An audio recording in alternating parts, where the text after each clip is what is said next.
Another NGO dealing with a problematic area for Cambodia's youth is PlaySafe. PlaySafe's main concern is educating young people on sexual health based primarily on the alarming rate of HIV and AIDS infection. The first case was recorded in 1991. Today, almost 3% of the population are thought to be infected. This constitutes the highest HIV and AIDS rate in Southeast Asia. In youth center, we have some services for young people to enjoy their free time here. For me, I'm providing training to young people in Phnom Penh, who are our target area, on sexual and reproductive health. In Cambodia, it's a bit hard to talk about sexual reproductive health in public areas because it's some kind of a barrier from our custom, our tradition. And what have you got there? What have you got there? Condom. Condom. And what's that for? For what? I don't know. It is a main problem for young people to get involved or to learn about sexual reproductive health. That's why some of them get involved in having sex with their partner without educate, without learn in advance before going to have sex. And this problem lead to have a high rate of unwanted pregnancy or high rate of contracting HIV/AIDS. When young people came to visit our youth center, our staff or our peer educator will talk to them about some topics supposed about HIV/AIDS, and then they will learn through this through this information. And if they want to know more, they can spend their time and talk with our staff.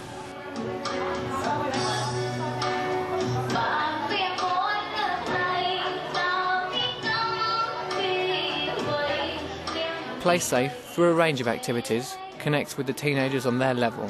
Today it's karaoke. They make a very serious subject fun and engaging, and the message appears to be getting through. We can get the virus, the HIV/AIDS from the people who have the HIV/AIDS. So we must to use the condom when we sleep with sleep with the girl or something like this. These young people are privileged enough to receive an education in how to practice safe sex, but for the majority of Cambodians, this is not the case. This type of help and advice is not so readily available in the poorer areas of the city, and practicing safe sex is often beyond people's means.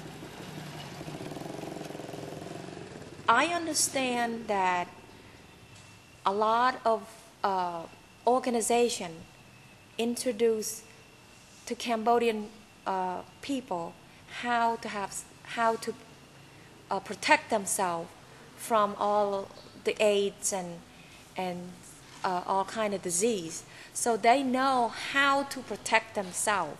But the question is, are they doing it?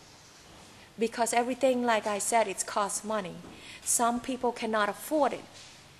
And for the couple, for instance, they would, the husband would go to the prostitute and contact the disease and go back home to their wife and give the disease, the virus, to the wife. And the wife usually die and leave a whole bunch of children left behind to be an orphan. And that is a big problem in Cambodia.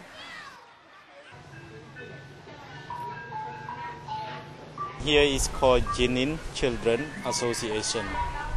It's called JCA. We established a JCA is care for the orphan, especially orphan that the parent die of AIDS. Right now is the time that the people die. They transfer, and now they die, more and more people die. And then we have a lot of orphan. He's just come here 4 months ago. Yes, with his sister, his younger sister and his older sister. Yes, his parents died from they have very serious disease. If the kid is not here, they would be do something bad on the street. They try to get something on the street and sell for a few real. We give them house, we give them food, we give them especially is I mentioned on education. All kids here I send to the general school. If JCA is not brought me here, yeah, I think maybe I'm going to have more difficult for me and my younger brother because I have to find money for my educations, and I would like to do a lot for me and my younger brothers because we are too small. The big boys, they do the drug. I am a good boy because I never think I do drug or sex or something like that. Yeah, and so I will try and practice everything that's good for my life. Yeah. We don't care about the age. Normal orphanage, they say if after 18 years old they don't care anymore. But here we still care. When they are 18 years old, we have a special interview with them, what they really want to do for the future. Because we don't want, we just feed them when they are kids, and then they are bigger, they fall down. The boy can be the gangster or go to the bad guy group to steal or rob people, something like that. And the girl, more the girl, I think almost 100% will go to the prostitute.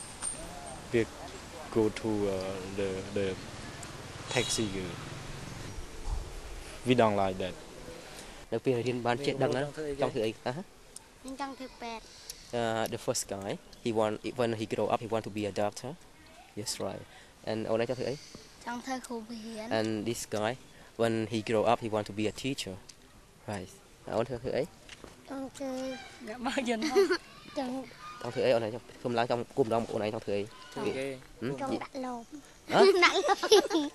Okay. In the future, his proposal, right? He want to be a farmer.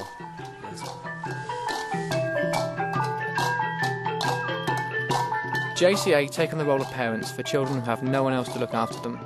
They provide basic care such as shelter, sanitation and food, but also pride themselves in nurturing the ambitions of their young residents. As well as basic schooling, the children are given the opportunity to express a more creative side with the arts.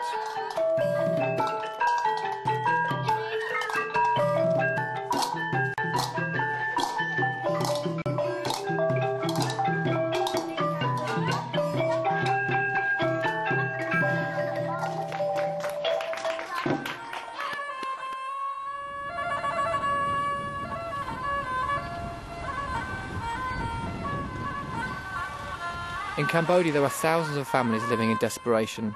Children from deprived backgrounds are vulnerable. The more fortunate will find themselves cared for by an NGO such as JCA, but for thousands this is not the case, and many fall victim to exploitation. The child trafficking, it's boiled down to the poverty again. Because they were so poor, they can't send their children to school. And like I said, it's like a vicious cycle. They can't send their kid to school, so therefore the young children, they can't get a job.